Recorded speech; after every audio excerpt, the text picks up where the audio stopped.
इन लोगों को कितनी जवाबदेही है, हाँ, फिर भी ये लोग नाटक की तरह कर रहे हैं, तभी तो इतना सहज भाव से कर रहे हैं। एक इतना जान लो तुम, बड़े से बड़े तुम कलाकार को देख लो जो फिल्म इंडस्ट्री में है, लेकिन तुम इतना जान लो नेता से ज़्यादा अच्छा कलाकार कोई नहीं होता। ये तुम अच्छा से समझ लेना। ये कितने भी बड़े एक्टर हों, लेकिन राजनेता से बढ़िया एक्टिंग नहीं कर सकते। वो एक्टिंग को ज़िंदगी में उतार देता है। ये लोग एक्टिंग को सिर्फ पर्दे पर उतार पाते हैं, ज़िंदगी में नहीं उतार पाते। ये राजनेता वो होता है जो एक्टिंग को ज़िंदगी में उतार दे, इसलिए उसकी एक्टिंग जीवंत होती है। ऐसी एक्टिंग होती है कि ज़िंदगी भर कोई नहीं पहचान पाता कि एक्टिंग थी। और उन लोगों की तो एक्टिंग सब लोग पहचान जाते हैं कि एक्टिंग। इसलिए राजनीति बहुत बड़ा क्षेत्र होता है, एक्टिंग सीखने का सबसे बड़ा क्षेत्र है ये। लेकिन मुझे लगता है गुरुजी ना मोदी जी के बारे में कि वो जो जो जो जो ज्ञान है ना, जिसको अनुभव, जैसे वो खा चुके हैं उस फल को, उस एप्पल को खाने के बाद वो पब्लिक लाइफ में आए, इसलिए वो आराम से कर रहे हैं। क्योंकि मुझे बार बार ऐसा लगता है, क्योंकि वो व्यक्ति का मैंने 2-3 इंटरव्यू जब देखा, जिस तरीके से उसने बोला कि मैं इस दुनिया का आदमी नहीं हूँ, काफ़ी सहजता से वो तो इससे लगता है कि व्यक्ति वो लिबरेशन के स्टेज को पार करने के बाद इस तरीके काफ़ी सहजता से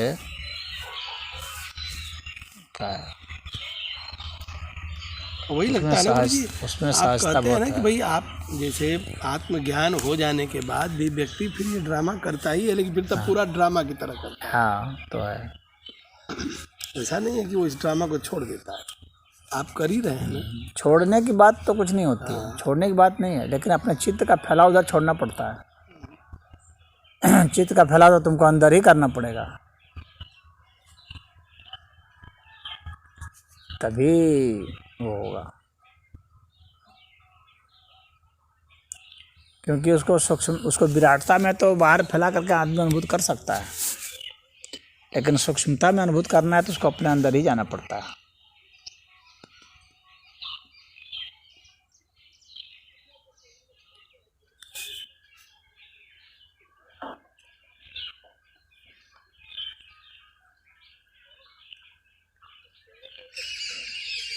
बाहर तुम फोकस कर सकते हो एक जगह, ऐसा कि उसको एक मैं तुम्हें छोटी सी कथा सुनाता हूँ।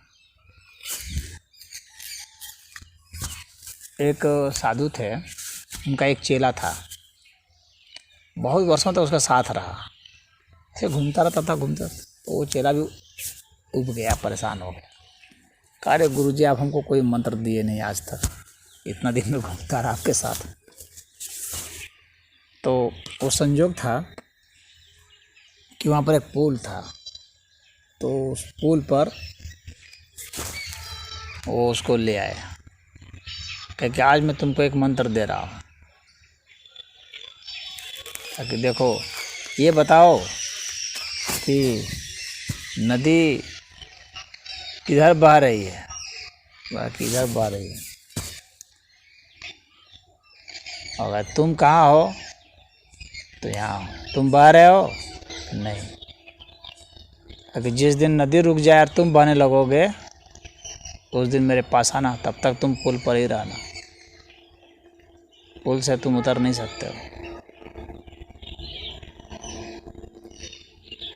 जिस दिन नदी रुक जाए और तुम बहने लगो और पुल में लगे उस दिन मेरे पास आना। इसके बाद अगला मंत्र दूंगा मैं तुमको, आज के बाद से तुम्हारा यही पर खूंटा गड़ेगा। उसके बाद चल दिए वो, और वो वहाँ पर कई वर्षों तक रहा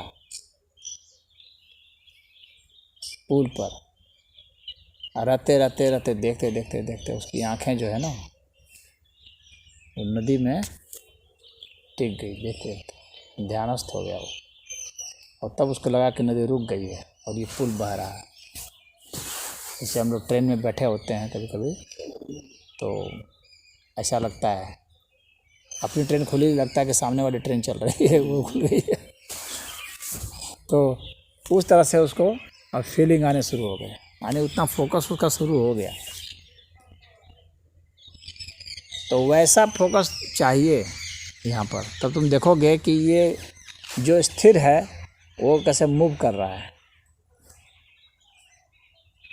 और तब तुमको स्थिरता और गति इन दोनों से पार जाने का रास्ता, दोनों के बीच के गैप का एक रास्ता मिलेगा। यह ध्यान की सबसे महत्वपूर्ण प्रक्रिया समझ लेना। गति और स्थिरता इन दोनों के मध्य ही उसको ट्रांसेंड करने का रास्ता है।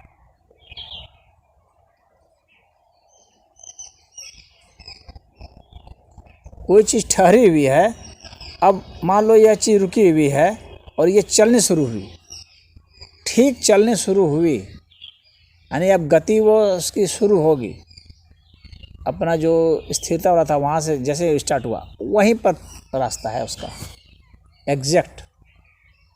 तो क्या किसी गति को या किसी स्थिर चीज़ को तुम ऐसा देख सकते हो कि अब शुरू हुआ और बस उस ठीक वहीं लोकेट कर दिया, बस तुम पार हो जाओगे। और जो कहते हो ना कि हम खा नहीं पा रहे हैं, तो वो खा सकते हो। जब जब स्थिर चीज़ को तुम इस धरती पर क्या देख रहे हो, स्थिर चीज़ देख रहे हो या गतिमान चीज़ देख रहे हो? यही देख रहे हो ना, यही दो चीज़ तुमको भी दिख रही होगी। अब तुमको देखना है बस यही चीज़ कि अब वो ना वो गति कर रही है ना वो स्थिर है, ऐसी चीज़ तुमको देखना है।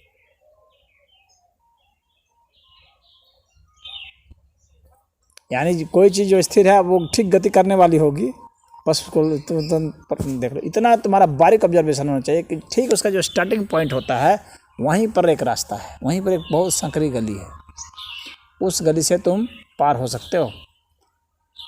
ये ध्यान की बहुत सूक्ष्म अवस्था है जो बता रहा हूँ मैं तुमको, और यह ऑब्जर्वेशन का सबसे परफेक्ट चीज़ है उसके पार जाने का, इस प्रकृति जगत से